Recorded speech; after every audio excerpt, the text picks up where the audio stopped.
Baik, Assalamualaikum dan selamat petang semua. Baik, terlebih dahulu terima kasih kerana masih sudi bersama saya. Kita akan membincangkan satu isu dan isu ini sebenarnya banyak berlega dalam masyarakat kita berkaitan dengan isu patut atau tidak SPM ditangguhkan.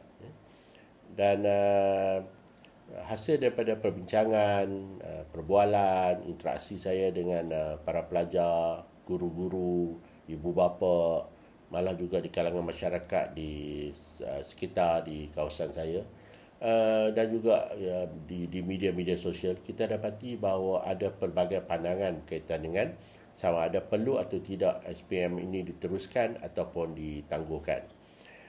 Sejujurnya, kalau kita lihat apa yang berlaku pada hari ini, kita tahu bahawa uh, berada di kepimpinan Kementerian Pelajaran Malaysia bukanlah sesuatu yang mudah. Kita tahu bahawa kementerian, khususnya kepimpinan mereka terpaksa melalui banyak perkara dalam membuat keputusan sama ada mahu meneruskan ataupun tidak SPM ini sebenarnya. Sebelum ini kita lihat isu pembukaan sekolah. Mula-mula sekolah akan dibuka, kemudian disebabkan oleh pandemik COVID-19 yang semakin meningkat, akhirnya sekolah diumumkan telah ditutup. Jadi semua keputusan ini adalah keputusan sukar dan kita faham bahawa kementerian terpaksa membuat banyak keputusan-keputusan yang kadang-kadangnya dilihat sebagai tidak konsisten. Tetapi apa boleh buat, keadaan kadang-kadang memerlukan mereka untuk membuat keputusan-keputusan yang baru selepas membuat sesuatu keputusan. Baik, dalam isu adakah SPM sepatutnya diteruskan ataupun ditangguhkan? Pada pandangan saya, sepatutnya dan sejujurnya SPM patut ditangguhkan atas dua alasan. Yang pertama, kita dapat lihat bahawa peningkatan COVID-19 ini semakin meningkat. Semalam 4,000 lebih, hari ini 3,000 lebih, dan kita menjangkakan bahawa keadaan ini tidak akan selesai dalam masa yang terdekat, sedangkan peperiksaan SPM hanya tinggal sebulan saja dari sekarang, dan ini menunjukkan bahawa keselamatan, isu kesihatan pelajar perlu juga diambil berat dan diberi perhatian oleh pihak Kementerian Pelajaran Malaysia. Jadi walaupun kita tahu bahawa SOP yang ketat akan dilaksanakan, tetapi dalam keadaan jumlah pelajar yang mengambil peperiksaan yang terlalu besar, apakah kita bersedia untuk mengambil risiko untuk meneruskan peperiksaan SPM ini? Sepatutnya pada saya ia ditangguhkan sehinggalah keadaan menjadi lebih reda, keadaan menjadi lebih tenang dan pelajar dapat menghadiri peperiksaan ini dalam keadaan yang lebih baik. Baik, sebab kedua mengapa peperiksaan SPM ini patut ditangguhkan adalah isu ketidakadilan akses pengajaran dan pembelajaran kepada pelajar. Kita tahu bermula pada Mac 2020, kita dapat lihat bahawa terdapat dua kumpulan pelajar. Satu kumpulan pelajar yang berada dalam keadaan mereka mempunyai akses kepada pendidikan melalui pembelajaran atas talian. Mereka mempunyai gadget, mereka mempunyai internet, dan akhirnya mereka dapat meneruskan pembelajaran mereka walaupun tidaklah sebaik pembelajaran secara bersemuka. Tetapi ada lagi satu kumpulan pelajar yang kita lihat sedang berhadapan dengan masalah yang lebih besar. Mereka tidak mempunyai gadget dan mereka juga tidak boleh akses kepada internet, sehingga menyebabkan pengajaran dan pembelajaran mereka terganggu dan ada di antaranya yang terus hilang daripada radar. Ini adalah keadaan yang sangat tidak adil kepada pelajar-pelajar. Kita boleh bayangkan jika peperiksaan SPM ini diteruskan juga pada 22 Februari 2021 ini, sebulan daripada sekarang, kita tahu bahawa kumpulan pelajar yang tidak mempunyai gadget, tidak ada akses pada internet, adalah kumpulan yang telah dinafikan hak mereka untuk belajar dalam keadaan yang baik dan bersedia untuk menghadapi peperiksaan. Manakala kumpulan yang mempunyai internet, mempunyai gadget, memang bersedia untuk berhadapan dengan peperiksaan, dan mereka ini memang akan secara logiknya mendapat keputusan yang lebih baik berbanding dengan kumpulan-kumpulan yang ketinggalan ini. Dari segi perspektif pendidikan, memberi keadilan kepada semua pelajar adalah matlamat paling asas ataupun paling penting kepada Kementerian Pelajaran. Memberi keadilan kepada pelajar-pelajar untuk mendapat akses pembelajaran adalah tiang kepada satu sistem pendidikan.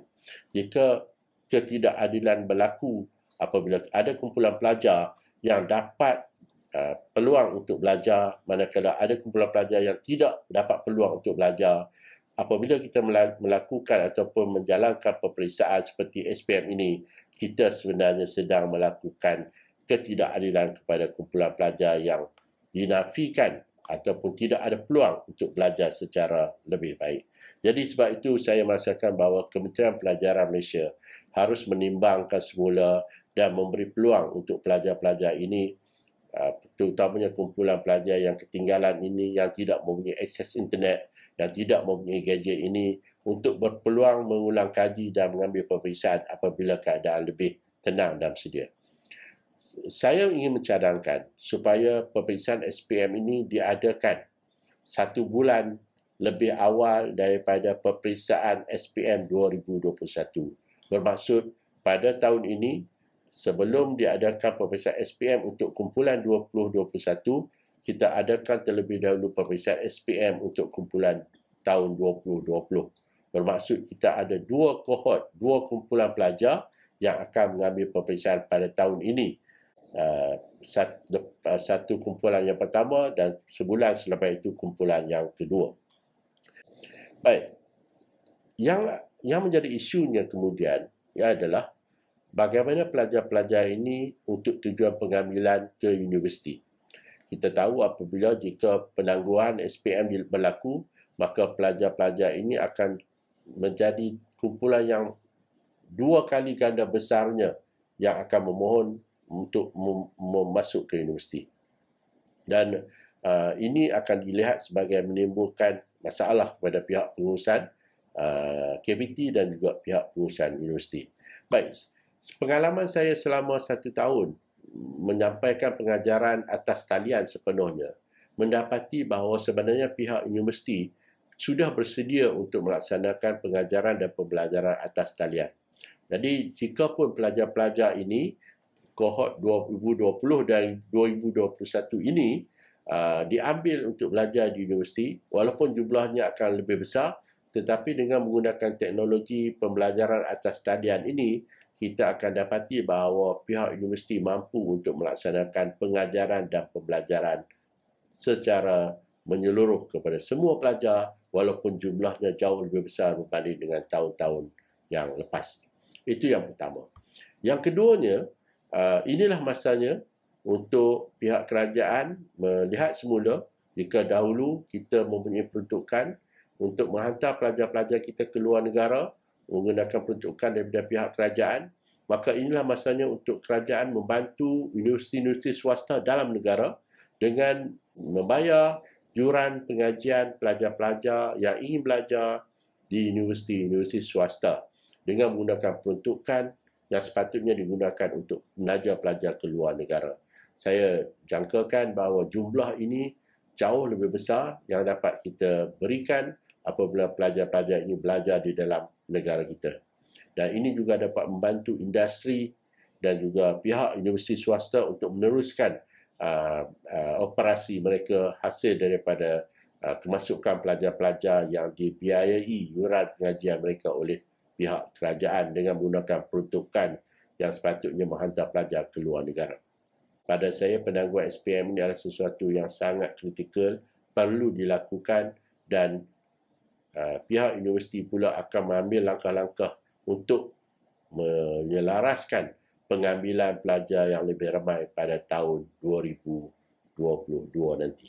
InsyaAllah, kita harapkan supaya pihak kementerian dapat memberi pertimbangan sewajarnya.